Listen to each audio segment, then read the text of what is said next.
Tony's body crashed through Earth's atmosphere like a falling star.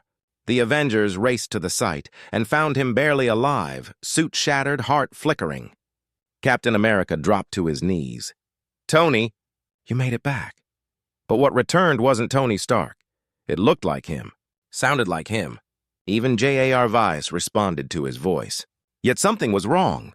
He forgot Peter's nickname, ignored Pepper's call, deleted all Stark security footage, and 2 days later, he deactivated Vision. Dr. Strange whispered, "He has no soul signature." The real Tony Stark might still be lost in space. The return, no one questioned. They found the wreckage drifting beyond Jupiter's orbit, what looked like the remains of an Iron Man suit, torn open and covered in strange, dark matter. A Child drone scanned the fragments. A weak life signature pulsed inside. The call went out. "We found him." Back on Earth, the world paused. Cameras rolled. Crowds gathered. And when the Avengers jet landed in upstate New York, there he was, battered, bruised, but alive. Tony Stark walked down the ramp without saying a word. Steve Rogers ran to him. "Tony?" Tony looked up, blood down his cheek. A hollow smile. "Miss me?" They embraced, and for that moment everything felt right again. Only it wasn't. The days that followed were filled with celebration. Stark Tower lit up with fireworks. Pepper hugged him so tightly she cried. Peter Parker almost fainted when he saw his mentor alive. And Thor, usually unreadable, placed a hand on Tony's shoulder and whispered, "You are stronger than most gods I've known." Tony didn't respond. At first, no one noticed the changes. He was distant, quiet, focused on tech no one understood. He spent hours reprogramming JARVIS, something about new neural pathways. When Peter cracked a joke about shawarma, Tony blinked twice and said, "What's that?" Strange, but grief does things to people. Then came the first real red flag. Bruce Banner invited Tony to the lab. "Let's run a few blood tests, make sure you're fully recovered." Tony declined. Said something about radiation interference. Then disabled the medbay scanner. Steve brushed it off. "Give him time." But Dr. Strange didn't agree. He watched Tony in silence during a debriefing and muttered later, "He walks like Stark, talks like him. But something's wrong. It's like watching a puppet with a perfect face." The second red flag came 3 days later. Peter was sparring in the training room when Tony walked in. He watched for a while, then said, "You still rely too much on instinct." Peter smiled. "Come on, Mr. Stark, you taught me that." Tony tilted his head. "I don't remember that lesson." Later that night, Peter opened an old message, a voice note from Tony before the Infinity War. It had the same tone, the same sarcasm, but something the new version lacked. Warmth. Something in his gut twisted. Meanwhile, down in Wakanda, Shuri sent an encrypted report to Strange. Her scans of the Iron Man armor recovered from space revealed alien particles, not from Earth, not even from the known universe. But before the data could be analyzed, the file vanished from SHIEL, D's servers, deleted by Tony. When Strange confronted him, Tony smiled. "Just cleaning up my mess, Doc. We wouldn't want any misunderstandings. I'm still me, right?" He walked away before Strange could answer. That night, Pepper sat alone in the dark, staring at Tony's reflection in the glass. He was in the workshop, humming to himself. He never used to hum. She called Rhodey, asked him something strange. "When Tony sleeps, does he still talk in his dreams?" Rhodey paused. "What do you mean?" "He hasn't slept once since he came back." Across the globe, SWORD detected a strange energy ripple in deep space, the kind that signals cloaked alien movement. The signal signature matched only one file in their database, Veljahar, a rogue shapeshifter from the dying star system Norith 5, capable of mimicking DNA, memories, even emotion. A being that never attacks head-on, only infiltrates, replacing targets from within. The file was marked extinct.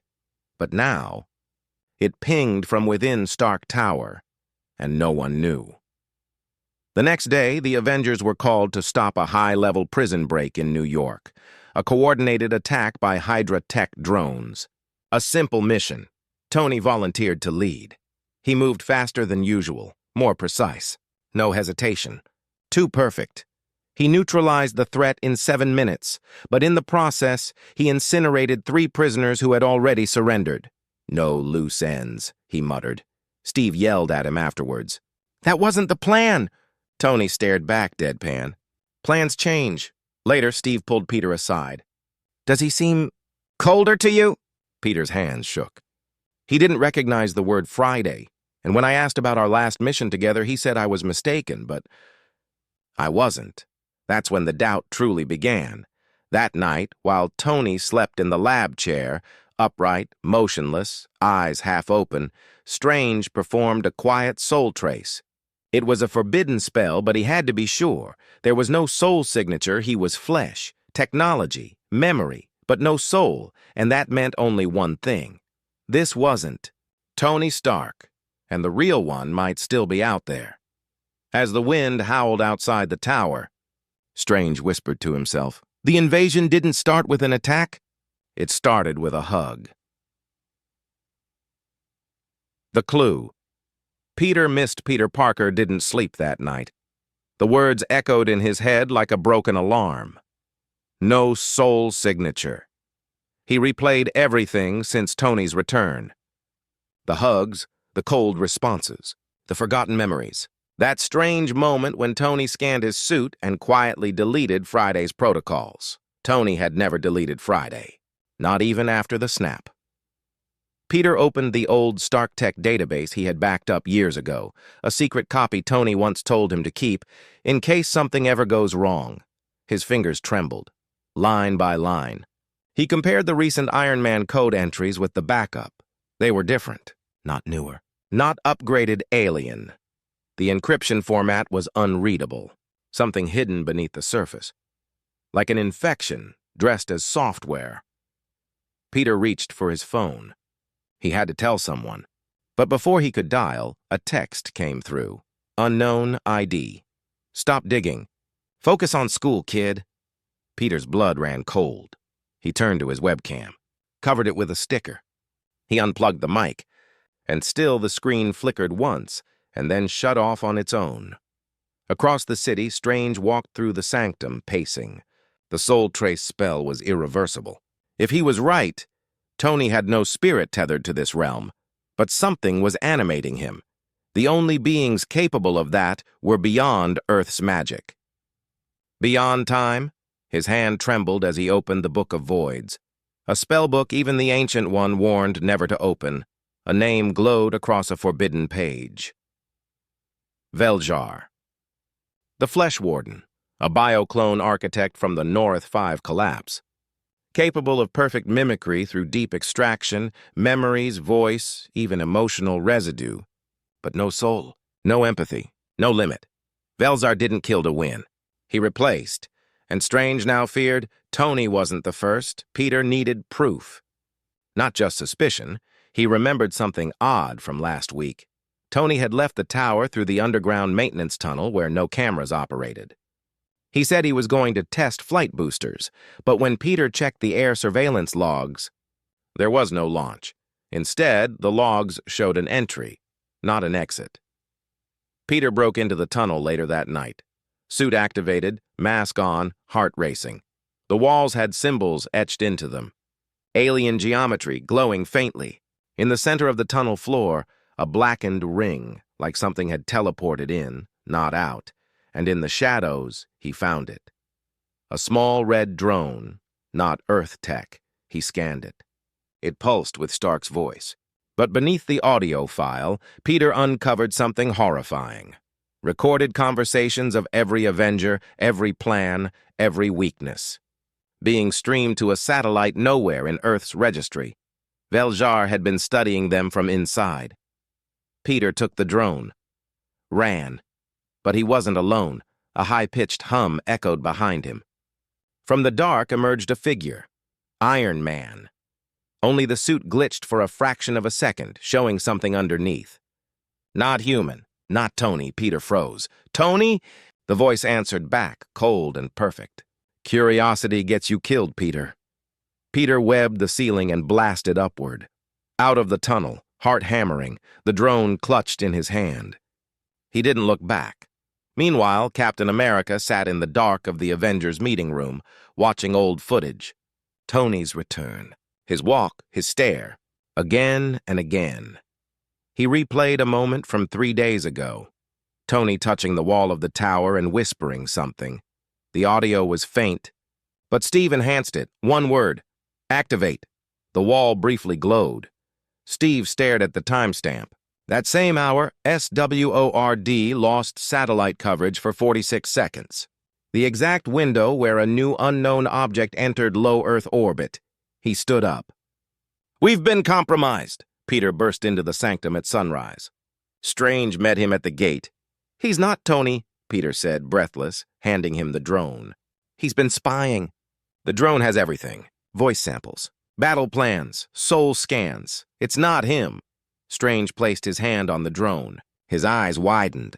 "This tech was designed to blend," he whispered. "To learn, to evolve, and to replace," Peter added. "We're being copied." At Stark Tower, Veljar stood in front of a mirror. The Iron Man face flickered. Underneath, his real form. Deep blue skin, exposed glowing veins, obsidian eyes. He adjusted the jaw structure, Tony's voice locking back into place. He looked at himself, then whispered, "They always believe the one they miss most." The lights dimmed. A hologram appeared, 3 more silhouettes, all in Avenger gear. Veljar smiled. "Begin the next phase." Down in Wakanda, Shuri finally decrypted the last part of the armor log.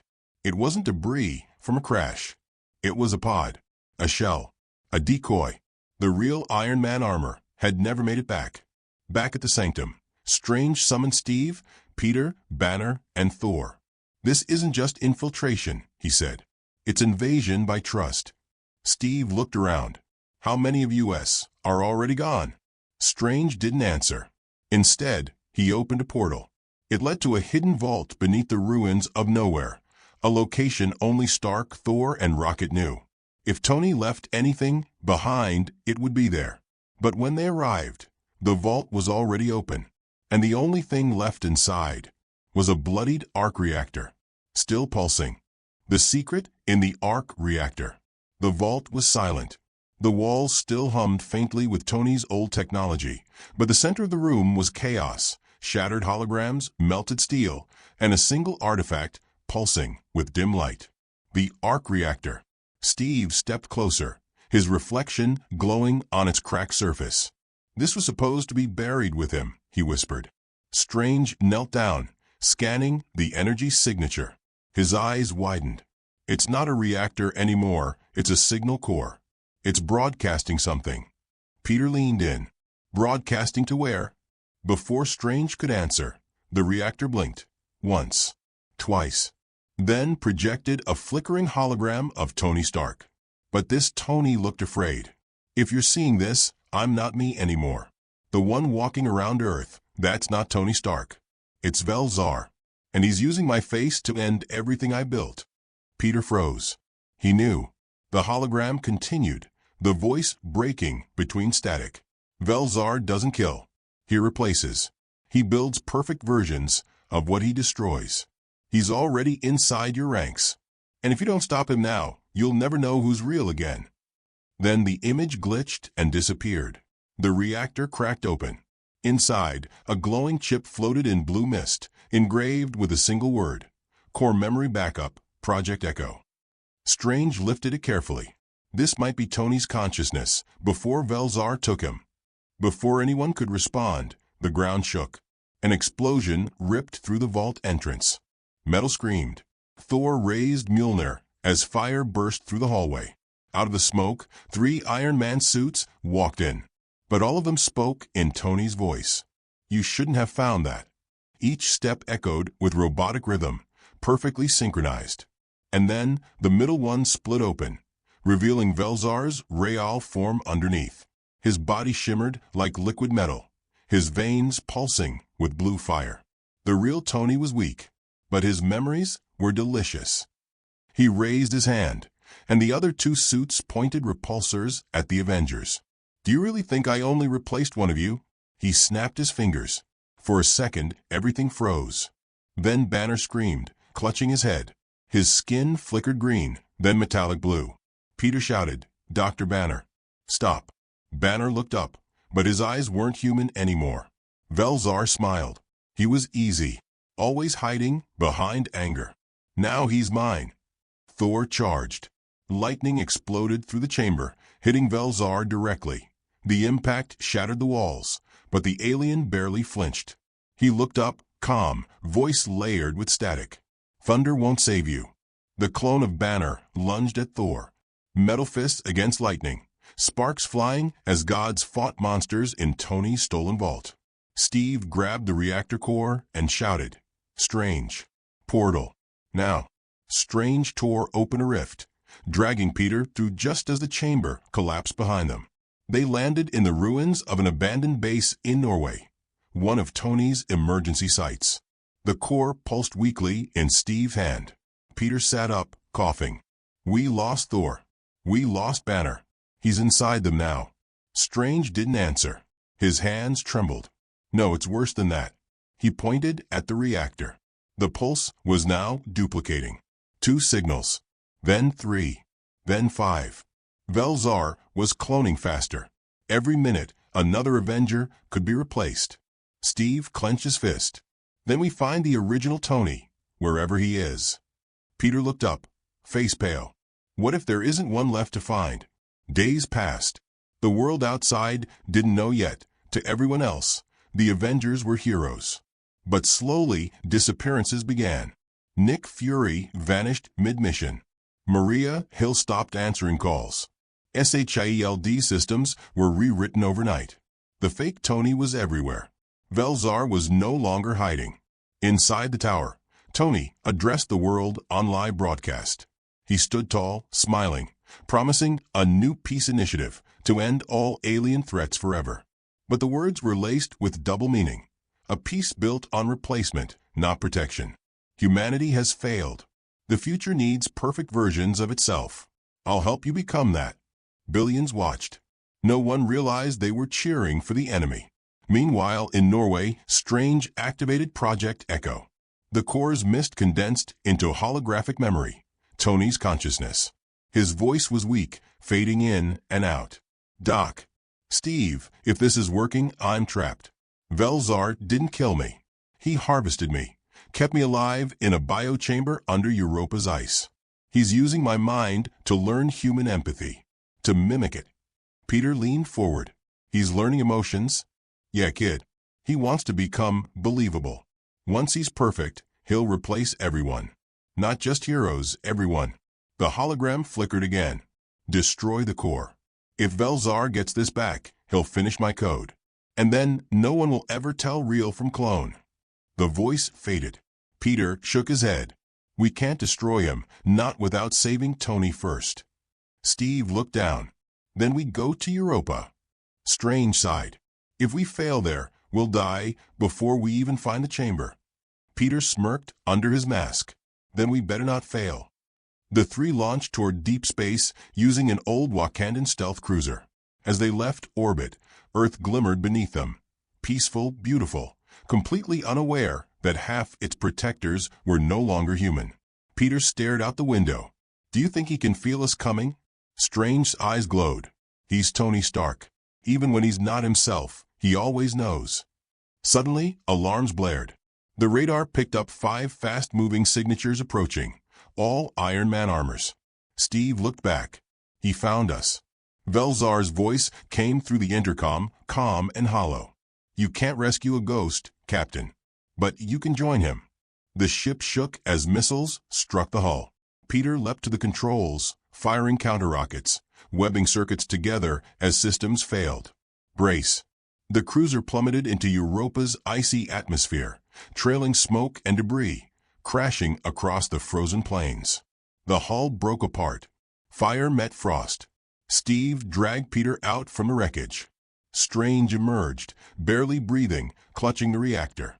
Ahead of them, through the blizzard, a faint light pulsed beneath the ice. A faint red glow. Tony's heart. Steve whispered, "We found him." Strange knelt, the wind tearing at his cloak. Or we found what's left of him. Because in the ice, through the cracks, a shape began to move, a human silhouette, chained, wired, and glowing faintly. But behind that silhouette, in the reflection of the ice, another figure stood. The fake Tony, watching, smiling. And as he raised his hand, a voice echoed through every comm channel on Earth. There's only room for one Tony Stark in this universe. When the real Tony wakes up, Tony Stark gasped awake, but no air filled his lungs. Instead, thick gel surged around him. His arms were strapped, his legs numb. Needles pulsed from his spine into a glowing machine humming with alien whispers. His mind felt fractured, like someone had lived inside it and left fingerprints behind.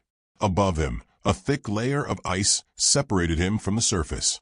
Behind that, red mist, and the silhouette of someone wearing his suit, watching. His mouth opened, releasing bubbles. A scream muffled into the gel. He wasn't dead. He was trapped. And he remembered everything. Europa. The alien signal. The first contact with a supposed crash ship. How he got pulled inside. And how he met Velzar. The shapeshifter hadn't killed him. He absorbed him. "I don't want to destroy Earth," Velzar had whispered. "I want to become it." Tony had laughed at first, then screamed for days when Velzar wore his face and fooled the Avengers in one day flat. That was months ago. Now Tony hung in a pod, the core of Velzar's mimicry network. The longer he stayed, the more the clone learned. He knew it, and time was running out. Then something cracked. Not in his mind, above him. A glowing blue beam sliced through the ice, melting it in a perfect ring. The pod shook. External pressure fluctuated. Tony's eyes snapped to the side. Through the frosted glass, 3 shadows stood. One held a shield. One wore a cloak. One had glowing web shooters ready. Steve. Strange. Peter. Rescue. Tony's heart almost stopped. Then, behind them, another figure landed. Same suit. Same face. Velzar. And suddenly it was a race. Outside, the snowstorm raged. Steve planted the shield into the ice and pulled the freezing door open. Inside, a tunnel of alien tech pulsated toward the chamber where Tony was trapped. But Strange was already breathing hard. "He's here. I can feel him." Peter raised his hands, eyes scanning every flicker in the snow. Then the voice came. "You can't save him. Because, without him, I'm the better version." Velzar stepped out, wearing a bleeding-edge Iron Man suit with alien runes etched into the armor. His face? Tony's. But colder. Smirking. Perfect. Steve charged first. "You're not him." Velzar caught the shield midair, but instead of blocking, he absorbed its vibranium, redirecting its kinetic energy into a pulse blast that launched Steve into a wall of ice. Peter webbed his arm, swung around, kicked the side of the mask. It cracked, revealing part of Velzar's real face underneath. Blue veins, cracked jaw, glowing teeth. Peter shouted, "Give him back." But Velzar was faster. Too fast. He duplicated midair, 2 clones of himself forming from his own body. "You miss your mentor?" the left one whispered. "He's part of me now," the right one finished. Strange yelled, "Hold them. I'll extract the pod." He opened a portal to the chamber's top, slipping inside. Inside the pod, Tony weakly moved his finger. The gel began to shift. Velzar raised both arms. "You're too late." But Peter wasn't listening. He activated a hidden Stark override from his web shooter, a last resort Tony had given him years ago. Only one use. It sent out a disruption frequency, specifically coded to Iron Man tech. And even alien-infused Stark armor couldn't resist it. Velzar screamed, his duplicates collapsed, his suit glitching. For 3 seconds, he was vulnerable. Steve roared from the ice and slammed his shield into Velzar's chest, cracking the core reactor. At that exact moment, inside the chamber, Strange placed the echo core from Norway into the pod's interface. Tony's memories lit up like fire. Override. Echo protocol. sinking consciousness. His eyes opened, fully this time. Tony Stark was back. The pod burst open, gel splashing across the chamber floor. Tony collapsed forward, coughing, weak, but alive.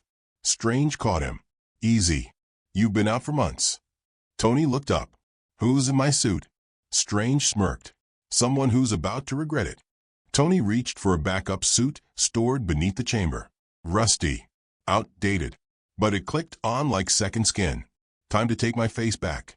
Outside, Velzar was recovering, sparks flying from his cracked armor. You can't win, he spat. They like me better. I don't make mistakes. I don't feel fear. I don't fall apart when I lose someone. Tony's voice came through the air, strong, sarcastic. Yeah, but you're missing one thing. Everyone turned. From the top of the chamber, a second Iron Man landed. Older suit. Scuffed. No glow. But real. Tony flipped up his helmet. Face scarred.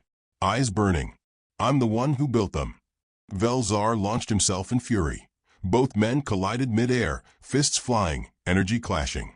The real Tony matched him move for move, because Velzar had copied his old patterns. Tony had evolved. Their battle shook the walls. Fire and ice clashed across Europa's surface. For every trick Velzar used, Tony responded with something unpredictable. Because Velzar was a clone, and Tony Stark was chaos wrapped in genius. Peter helped Strange and Steve back to the ship. They watched the final strike happen. Tony disabling Velzar's core reactor, then stabbing his arc reactor with the Echo Core chip. Velzar's face flickered. Tony leaned in and said, "You can't fake soul." He stepped back as the clone combusted into blue ash, screaming as the stolen memories disintegrated. Europa was quiet again. Later, on Earth, Tony stood before the Avengers. He didn't speak at first, just looked around. Some of you trusted the clone more than you ever trusted me, he said quietly. Silence. But I don't blame you. He didn't have my flaws. Peter stepped forward.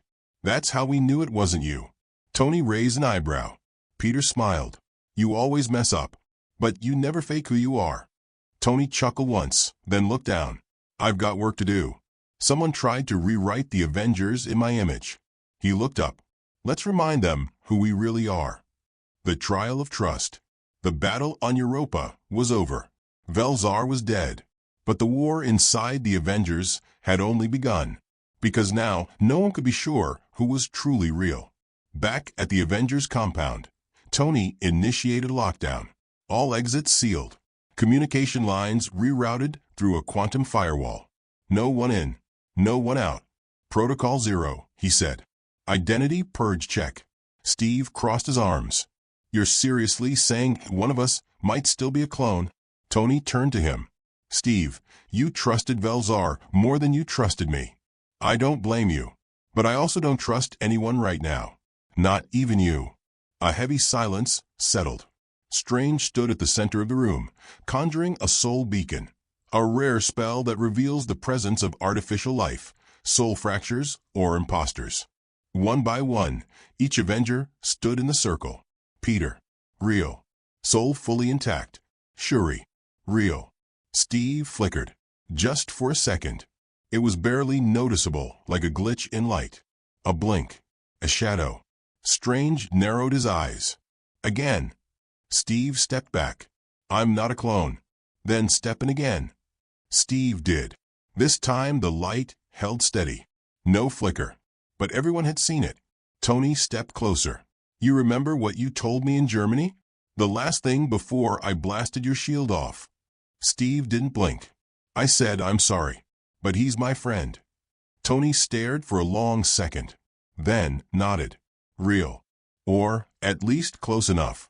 But that flicker haunted him. Because what if Velzar left more than just copies? What if he embedded code? In the war room, they reviewed the memory logs Peter retrieved from the drone back in the tunnel. Logs of conversations, routines, facial scans of every Avenger. Velzar didn't just want to replace us, Shuri said. He wanted to build better versions and release them later. Tony's eyes darkened. He could have planted sleeper clones anywhere.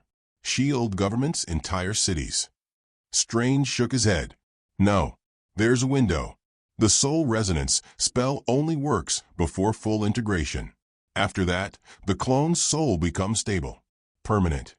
Peter whispered, "So if we don't find them now, we never will." Tony stood. "Then we run one final test. A choice no clone could make." He led the team into the simulation chamber, a Neuralink device connected to every Avenger's memory patterns. Each hero was given a scenario, an impossible one that required real emotion, real history, real pain to answer. Peter saw Uncle Ben. Shuri saw her father. Steve faced Peggy. Each test pushed their memories to the limit. But it was Natasha's test that broke the room, because Natasha was dead. And yet, she appeared in one simulation, alive, talking, smiling. Only one person reacted, Rhodey. He froze when he saw her. He tried to speak, but couldn't. His eyes glitched. The simulation crashed. Tony's voice turned cold. "Rhodey, what do you remember about Budapest?" Rhodey's jaw tightened. "Nothing. I wasn't there." "That's the problem," Tony said. "You shouldn't know that word at all." The silence was thunderous. Rhodey blinked, and then his body spasmed. Blue veins surged up his neck. His skin cracked. Peter yelled, "He's a sleeper." Steve tackled him before he could detonate. Shuri fired a containment pulse. Strange froze the floor beneath him. The clone twitched, then whispered in Velzar's voice, "You killed one, but the seed has already spread." Then he disintegrated. Tony stood still. He looked around the room. His closest friends. The ones he built suits for. The ones who saved the universe with him. And now, any one of them could still be a lie. Peter said softly, "What now?" Tony didn't look away from the dust. "We test everyone. Every SHIELD agent. Every politician. Every hero on Earth." Steve finally spoke. "And if we find more like Rhodey," Tony's voice dropped, "we burn the copies. And we pray to God we're not too late." The Clone War begins. It started with one city. Paris went dark first. All communications lost in under 5 minutes. SHIELD scrambled jets. None returned. Then Tokyo. Then Johannesburg. Within hours, the world's largest cities pulsed with the same alien energy signature. Velzar's final protocol. It wasn't over. It was just beginning. Across the globe, the clones activated, not just of Avengers, but of soldiers, politicians, leaders, agents, civilians. They didn't attack with force. They replaced. And the world didn't notice. Not at first. Because the clones didn't come with guns. They came with smiles. In the heart of the chaos, Tony stood alone inside his lab, screens glowing with incoming alerts. Dozens of red zones. Dozens of confirmed host warnings. He stared at the map and whispered, "This is what he planned from the start." He was never trying to destroy Earth. He was trying to become it. Peter entered behind him. People don't know who to trust. Everyone's turning on each other. Tony clenched his fists. That's what makes the clone virus unstoppable. Once trust dies, people become their own enemy. Steve entered, bruised and tired. "How do we fix this?" Tony turned slowly. "We don't save the planet by fighting them." Peter frowned. "Then how?" Tony pointed to his heart. "We remind Earth what makes us human." The final plan was risky, maybe impossible. But Tony didn't care anymore. If Velzar's clone army was built from stolen memories, then they could overload the source. The original mind. Tony's own brain. Strange warned him.